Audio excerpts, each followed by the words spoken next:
বিশ্বের ৫৭টি মুসলিম দেশে মুসলমানের সংখ্যা প্রায় ২০০ কোটিরও বেশি। অপরদিকে ইসরায়েল পৃথিবীর একমাত্র ইহুদি রাষ্ট্র, যার জনসংখ্যা প্রায় ১ কোটি। কিন্তু এই ক্ষুদ্র জনগোষ্ঠীর সামরিক শক্তির সামনে আজ কোটি কোটি মুসলমান অসহায়।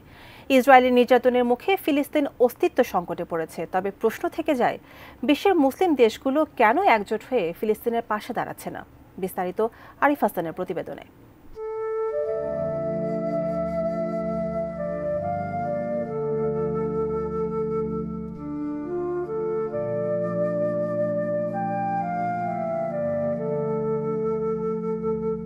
দুইশো কোটি নামাজ পড়ে, কিন্তু একসাথে হাঁটে না কেউ। আবাবিল কি শুধুই গল্প আজ, নাকি ঈমান হয়েছে ক্ষয়?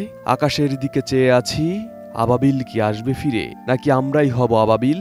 জাগবে মুসলিম, এক হবে ফিরে। গাজা ইসরায়েলি আগ্রাসন দিন দিন ভয়াবহ রূপ নিচ্ছে। নিষ্পাপ শিশুদের জীবন নিভে যাচ্ছে বোমার আঘাতে। অথচ বিশ্ব মুসলিম উম্মাহ কেবল দূর থেকে দোয়া করা ছাড়া আর কিছুই করতে পারছে না। প্রতিটি মোনাজাতে হয়তো ফিলিস্তিনের আকাশে আবারও আবাবিলের আগমনের জন্য প্রার্থনা করে মুসলমানরা। যে আবাবিল একদিন কাবাকে আব্রাহার হাত থেকে রক্ষা করেছিল, সে আবাবিল কি আবার ফিরে আসবে? তার চেয়েও বড় প্রশ্ন হলো, বিশ্বের মুসলিম রাষ্ট্রগুলো ফিলিস্তিনের পাশে দাঁড়াচ্ছে না কেন? যেখানে পশ্চিমা বিশ্বের সমর্থনে ইসরায়েল ফিলিস্তিনিদের অস্তিত্ব মুছে দিচ্ছে, সেখানে মুসলিম দেশগুলো কেন ঐক্যবদ্ধ হয়ে তাদের পাশে দাঁড়াতে পারছে না? চলুন এর কিছু কারণ খুঁজে বের করা যাক। জীবনের সব আয়োজন এখানে একসাথে।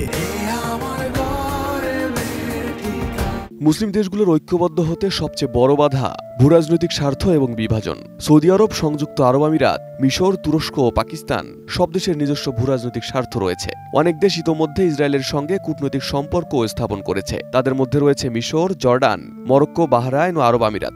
আবার মুসলিম বিশ্বে শিয়া সুন্নি বিভাজন রয়েছে, যা ঐক্য গঠনের সবচেয়ে বড় বাধা।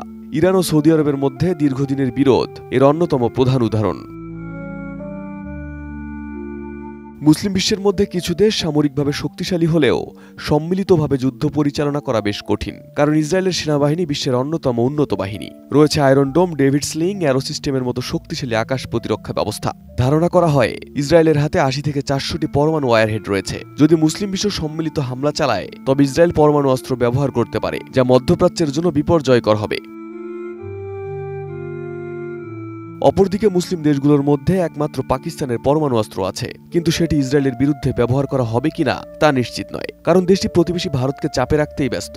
আবার ইরানের পারমাণবিক অস্ত্র আছে বলে ধারণা করা হলেও সেটিও নিশ্চিত নয়।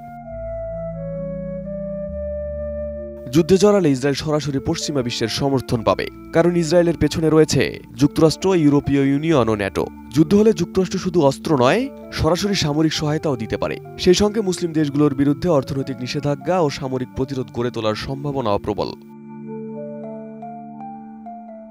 অন্যদিকে মধ্যপ্রাচ্যের দেশগুলোর অনেকের অর্থনীতি পশ্চিমা বিশ্বের উপর নির্ভরশীল। সৌদি আরব, সংযুক্ত আরব আমিরাত, কাতার সহ অনেক দেশ ইসরায়েলের সঙ্গে বাণিজ্যিক সম্পর্ক তৈরি করেছে। সরাসরি যুদ্ধে জড়ালে এসব দেশের অর্থনীতি মারাত্মকভাবে ক্ষতিগ্রস্ত হতে পারে। মূলত এসব কারণেই মুসলিম দেশগুলো ঐক্যবদ্ধ হয়ে ফিলিস্তিনের পাশে দাঁড়াতে পারছে না। কিন্তু মুসলিম জাতির ঐক্যবদ্ধ হওয়া ছাড়া দখলদার ইহুদিদের হাত থেকে মুক্ত হওয়ার সম্ভাবনা নেই ফিলিস্তিনিদের।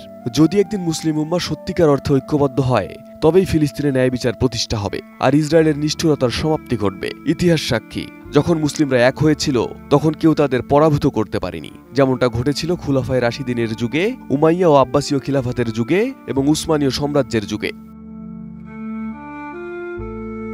Arif Hasan, ATN news.